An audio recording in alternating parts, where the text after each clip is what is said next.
বন্ধুরা, আজকে রান্না হবে গাটি কচু আলু দিয়ে চিংড়ি মাছ। চিংড়ি মাছগুলোকে ধুয়ে লবণ হলুদ মাখিয়ে রেখেছি। এবার কড়াই বসিয়ে দিয়েছি। কড়াইটা গরম হয়ে গেছে। আমি এবার মাছগুলোকে ভেজে নেব। মাছগুলো দিয়ে দিলাম। মাছগুলো ভাজা হয়ে গেছে। এবার নামিয়ে নিয়ে আমি ওই কড়াইয়ের মধ্যে গোটা জিরে আর কাঁচা লঙ্কা ফোড়ন দিয়েছি।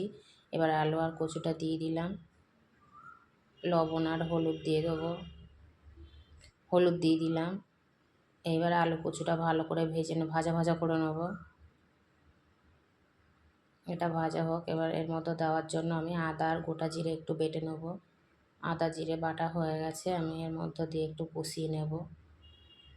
মশলাটা কষানো হয়ে গেছে। এবার আমি এর মধ্যে গরম জল দিয়ে দেবো।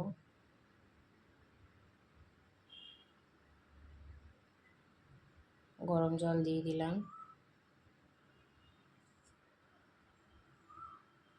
ঝোলটা ভালো করে ফুটে উঠেছে। এবার আমি মাছগুলো ঢেলে দেবো।